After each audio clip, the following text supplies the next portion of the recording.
Global tourism మ్యాప్లో మన city of destiny Vizag సరికొత్త record సృష్టించుకోబోతోంది.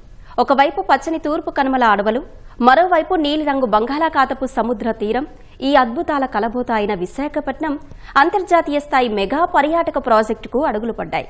Kailasagiri, zoo park, Kambala కొండలను కలుపుతూ దేశంలోనే ల్యాండ్ మార్క్ గా నిలిచే ఇంటిగ్రేటెడ్ ఎకో టూరిజం సర్క్యూట్ రూపుదిద్దుకుంటుంది.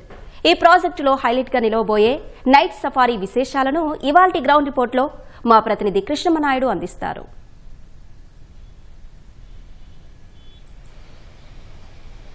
అందమైన సాగర తీరం కలిగి ఉన్నటువంటి విశాఖ ప్రాంతానికి ప్రత్యేకించి దేశ విదేశాల నుంచి పర్యాటకులు వస్తూ ఉంటారు. ఇక్కడ ఉన్నటువంటి RK beach, Rushikonda beach, Bheemili beach, ఇలా పదుల సంఖ్యలో ఉన్నటువంటి బీచ్లు చూసేందుకు రాష్ట్రంలోని నలుమూలల నుంచే పర్యాటకులు కాకుండా విదేశాల నుంచి కూడా పెద్ద ఎత్తున వస్తుంటారు. ఈ ప్రాంతాన్ని ముఖ్యంగా కూటమి ప్రభుత్వం వచ్చిన తర్వాత పెట్టుబడుల స్వర్గధామంగా మార్చడమే కాకుండా టూరిజంలో గ్లోబల్గా తీర్చిదిద్దాలనేటువంటి ఉద్దేశంతో పనిచేస్తుంది. అందులో భాగంగానే విశాఖలో ఉన్నటువంటి టూరిస్టుల ప్లేసులని అభివృద్ధి చేయడంపై దృష్టి సాధించింది. ముఖ్యంగా విశాఖ తీరంలో, సాగర తీరంలో ఉన్నటువంటి బీచ్లతో పాటు ఇక్కడ తూర్పు కనుమలలో సహజసిద్ధంగా ఏర్పడినటువంటి ప్రాంతాలు కూడా అత్యంత ప్రాముఖ్యత కలిగి ఉంది. అందులోనే కంబాలకొండతో పాటు జూ పార్కు, మరొకటి కైలాసగిరి, ఈ మూడు ప్రాంతాలు వేరువేరుగా ఒక్కొక్క ప్రాంతంలో ఉంటాయి. ఇందిరాగాంధీ జులాసికల్ పార్క్కి ఆపోజిట్లోనే కంబాలకొండ ప్రాంతం ఉంటుంది. అదేవిధంగా సముద్ర తీరానికి 360 మీటర్ల ఎత్తులో కైలాసగిరి ప్రాంతం ఉంటుంది. ఇప్పుడే కైలాసగిరి పైన ఇప్పటికే అక్కడ పెద్ద ఎత్తున పర్యాటకులకు సంబంధించినటువంటి అడ్వెంచర్ స్పోర్ట్స్ అన్నది పెట్టారు. అంతేకాకుండా కంబాలకొండలో ఇప్పటికే నైట్ రైడ్కి సంబంధించినటువంటి ఏర్పాట్లకు సంబంధించి ఇప్పటికే అధికారులు క్షుణ్ణంగా పరిశీలన చేశారు. నైట్ స్టేయింగ్ క్యాంపులను కూడా ఇప్పటికే అటవీ శాఖ ఆధ్వర్యంలో నిర్వహించేందుకు ఏర్పాట్లన్నీ పూర్తి చేశారు.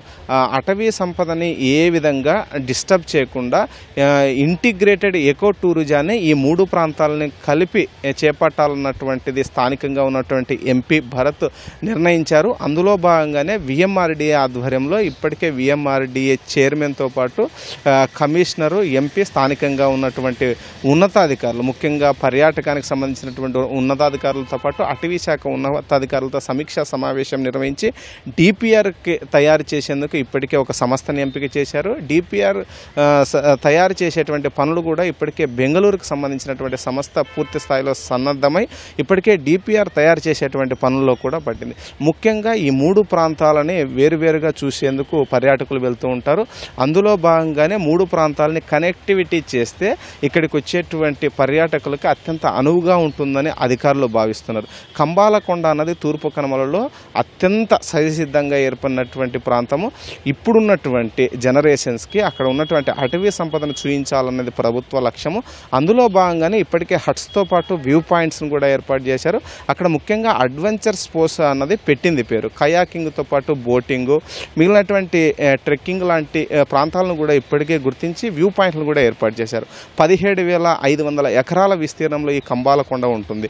అంతేకాకుండా జులాసికల్ పార్కులో కూడా పులులు, సింహాలు, ఇతర దేశాలకు చెందినటువంటి ప్రత్యేకమైనటువంటి జంతువులు కూడా ఉన్నాయి. ఇక్కడ కూడా ప్రత్యేకంగా ఏర్పాట్లు చేయాలన్నది అయితే నిర్ణయించారు. ఇటు కైలాసగిరి పైన కూడా ఇప్పటికే ఉన్నటువంటి గ్లాస్ బ్రిడ్జ్తో పాటు అక్కడ ఉన్నటువంటి త్రిశూలం కూడా అత్యంత ఆకట్టుకుంటుంది. విశాఖ తీరాన్ని చూడాలంటే కైలాసగిరిని ఎక్కితే విశాఖ కోస్టల్ ప్రాంతం అంతా కూడా కనిపిస్తుంది.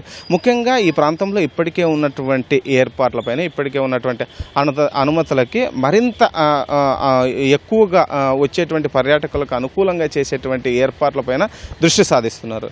ఇది కంబాలకొండ, కైలాసగిరి, జూ పార్క్ సంబంధించి ఓ2 స్టూడియో.